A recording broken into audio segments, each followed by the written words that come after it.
welcome to Art Business with Ness. I'm Ness and I'm a professional children's book illustrator. Today is part 2 of Ask a Professional Illustrator.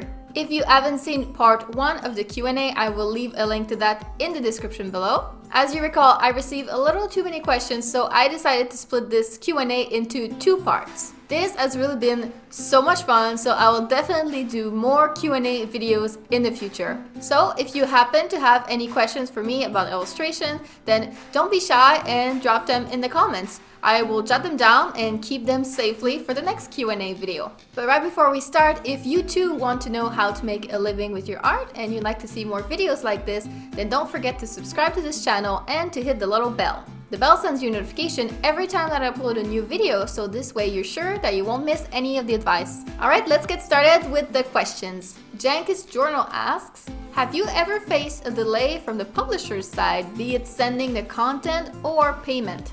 I have had 2 experiences like this in the past. Every time it really sucks and it's really stressful. Thankfully, you do find ways to deal with that, so it does get easier with time. First experience like that I had was last year when I was working on a book, and the publisher was consistently late in sending me feedback on, the stuff that I was sending in. It kept getting worse and worse at every step of the project until finally I was waiting like 2 or 3 weeks straight for my feedback, just twiddling my thumbs with nothing to do while my deadline was getting closer and closer. It was really stressful because, when they're taking this long to answer you with feedback, your deadline is not getting pushed. You still have the same amount of time and they're eating into that time. I send them several emails asking them for the ETA on the feedback, and they always say that they would send it to me as soon as possible, but then they didn't. Eventually, I had no choice and I had to be more blunt. So I sent them a very polite but very direct email stating that I really needed this feedback as soon as possible or I wouldn't be able to meet my deadline. And I specified that I needed my feedback by, at the latest, a specific date that I mentioned in the email, or we'd have to push the deadline back. And they took it pretty well, I guess. They didn't get offended or anything, so that's good, but their answer kind of boiled down to, oh, that doesn't matter. If we have to push the deadline back, then we'll push the deadline back. I felt that this was really disrespectful to my schedule because I had planned my next project after that based on the deadlines that they had given me, and now they were like, it doesn't matter, we'll just push it back, and never even considered that I wouldn't be free at that time. So I had to write another polite but direct email to explain that problem to them and that I wouldn't be able to just push the deadline back indefinitely, and they really needed to get on this feedback. So thankfully, after this second email, then they really got the picture and they sent me my feedback shortly after. And it's good to mention that apart from that, the project went really well. Sometimes you just need a little extra clarification, a little extra communication, and it just smooths things over. The other time that this happened to me was, it was a recurring contract that I had with a local game studio, and they would send me a little bit of work every month, but they were consistently late in delivering the payments to me, even though they had like 30 days to pay the invoices after I invoiced them. So they had plenty of time, and there was really, to my mind, no reason to be consistently late. Moreover, what I found really the most disrespectful with this situation is they wouldn't even warn me when they weren't able to pay on time. I would find out the day that the invoice was due when I emailed them saying, hey, where's my payment? And then they'd be like, oh, I'm sorry, we can't pay you right now. We'll try to do it next week. And I'd just be like, you could have at least told me. That would have been polite at least. In the end, after several times like this, it got so bad that I had to get on the phone with the manager and get tough with him. I'm usually a very sweet person and I try to be polite at all times, but it doesn't mean that I'm just gonna let myself get taken advantage of. I often get asked by artists how to address a certain big problem that they have with a client without sounding accusing or impolite or unpleasant. And the thing is, sometimes being pleasant shouldn't be your number one goal. Most of these situations are created by clients acting in an absolutely outrageous way, and if it takes getting unpleasant to let them know that it's unacceptable, then so be it. Sometimes you have to be firm, and I hate doing it myself. After that phone call with the manager, I was shaking all over, but he was never late again in paying me, was he? Next question, J. Chris Artwork asks, what is your opinion on sending real, not digital, postcards to publishers? Postcards do work. They're really great. There are many different reasons why that is. First of all, art directors love them. Who doesn't love to receive beautiful postcards in the mail? It's fun. They love it.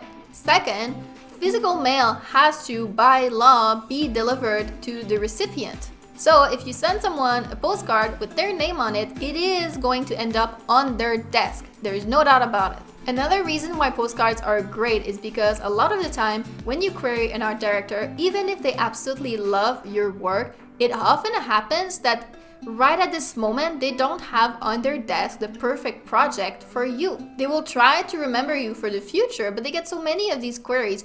By the time that they actually do get the right project on their desk, will they remember you?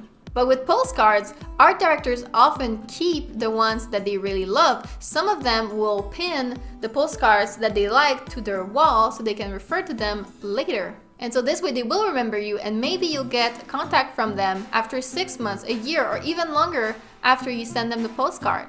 There is a couple of things to remember though. First, postcards are expensive. You have to have them printed, of course, but it's actually the postage that really adds up. So I really suggest not sending out postcards willy-nilly, or you'll really make your wallet hurt. I've actually only sent postcards once myself at the very beginning of my career when my portfolio wasn't nearly what it is now. And unsurprisingly, I didn't have much luck with this round of postcards, so I actually decided to hold off on them until I can hone my skills and network a lot better. The thinking is, in a year or two, maybe I'll try it again. By that time, I'll be a lot better, so at that time, I'll get a better bang for my buck. Also, keep in mind that right now, because of the pandemic, a lot of people are working from home and are not in the office, so maybe hold off on postcards for now, because I don't think they're gonna receive it. In fact, I think right now they probably have bags and bags and bags of postcards just stored somewhere and they don't know what to do with. So just give it a minute, try maybe next year. Next question, Nets13 asks, do you have tips and advice for endurance? How to be consistent, retain great energy, etc. Rest, really rest. Creative works takes a lot of energy. So if you're working for hours and hours and hours on end, at some point there's really diminishing returns. You need rest in order to be creative and do your best work. I know this from personal experience. When I was in college, I had terrible working practices. I used to work all night on my projects to finish them, and then the next day in class I'd be like a zombie, unable to listen or work on anything. And I'd come home and just crash for 3 or 4 hours, and then proceed to stay awake all night to finish the work that I hadn't been able to do during the day because I was a zombie. And it was just a vicious loop that kept on and on and on, and it wasn't working at all. It was the worst way to go about it, but I didn't even notice at the time. I thought I was working hard and doing the best I could. I kept thinking, how can I get more endurance? How can I make it so I can work longer and harder? When really that wasn't the problem at all. The problem was I was so freaking tired that, the work that I should have been able to do in 3 hours was taking me 6 or 7 hours. Then after I graduated, I started working in a studio, a 9-to-5 job, and I worked really hard during the day, but when I came home, I just relaxed on the evenings and weekends. It was the first time that I'd really had that, free evenings and weekends to just rest, no homework, no nothing. And I was so shocked to see how much work I was able to get done during the day because of this, and just how creative and motivated and everything I was when I was actually at work. It was really a revelation for me, and since I've started freelancing and making my own schedule, I've leaned into this even more. Now I only really work about 5 or 6 hours per day at most. When I start feeling my productivity, my creativity decline, then I just stop, because I know that I'm not going to do my best work, or I'm not going to do my fastest work or anything like that if I keep pushing. I rest and I try again the next day, and this keeps me really productive, because when I'm on and I'm on fire and I get everything done. So that would be really my advice. Work smarter, not harder, people. Next question, Kara asks, do you do your own accounting? I do, actually. When I first started, I did some pretty thorough research into Canadian self-employment tax procedures. I made a list of questions and I scheduled an appointment with a tax specialist in my area. I asked them all of my questions, and after that meeting, I really felt comfortable that I knew enough to fill these things by myself. Depending on where you are, maybe you won't feel comfortable. In Canada, it's fairly simple. I know in the US, sometimes self-employment stuff can be really complicated to fill. But for my part, personally, it's not that complicated. I keep a spreadsheet for all of my expenses, and I keep all of my invoices, and I keep another spreadsheet with all my incoming payments. Then when it's tax season, I just take all of this information and I put it into SimpleTax. SimpleTax is a free accounting tool that you can use for Canadian taxes specifically. It's really simple and nice to use, and it gives you like recommendations for tax returns that you can ask for, deductions and all of that stuff. It flags if you make any mistakes and that sort of thing. So I really like it. It makes filing my returns really easily with the information that I gather all year with my spreadsheets.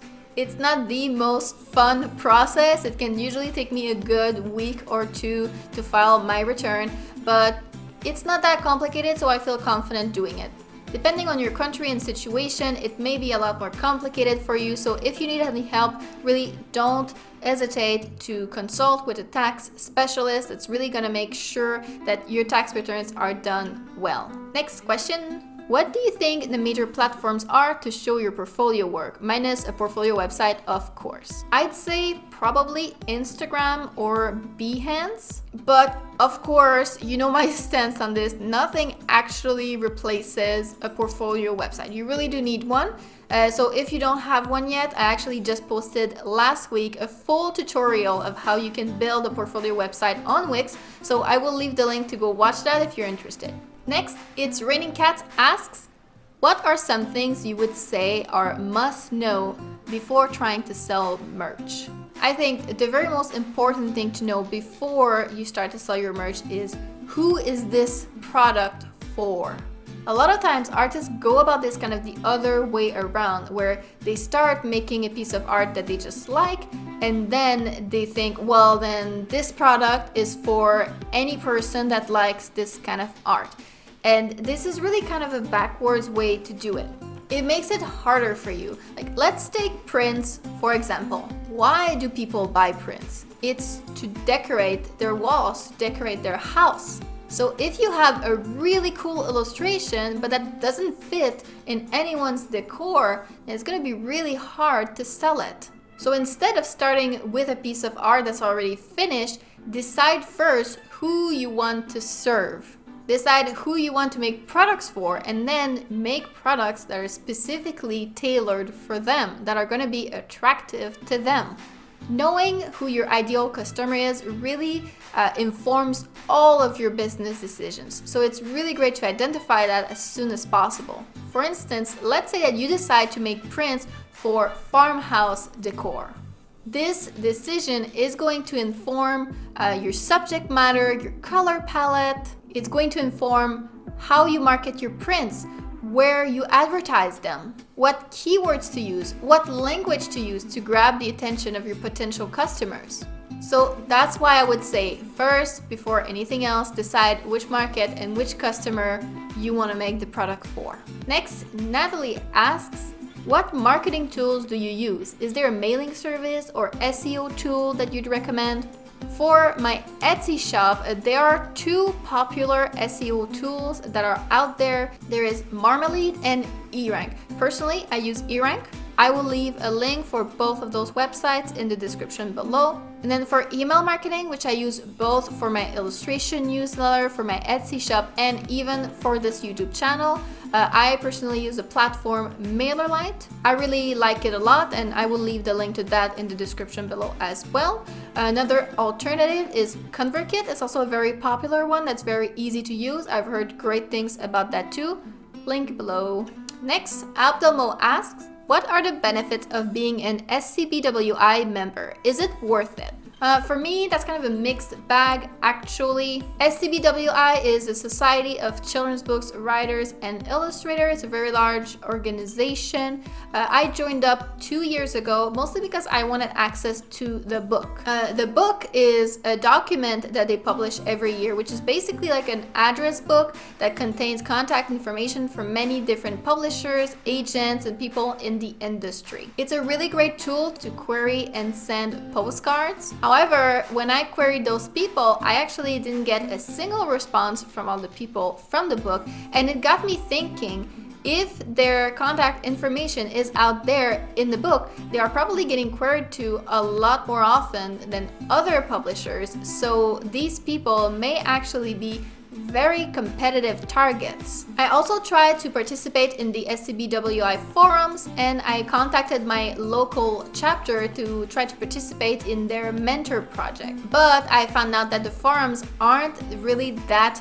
active, and my local chapters didn't even answer the 3 different emails that I sent them. So that was really disappointing. However, I do know that some other local chapters from around the world are very active and can be great resources. So if yours is really active, then that could be a really nice thing to participate in. And lastly, the Scbwi also have many different contests that they put on, like their portfolio showcase, for example, which can be a really nice opportunity.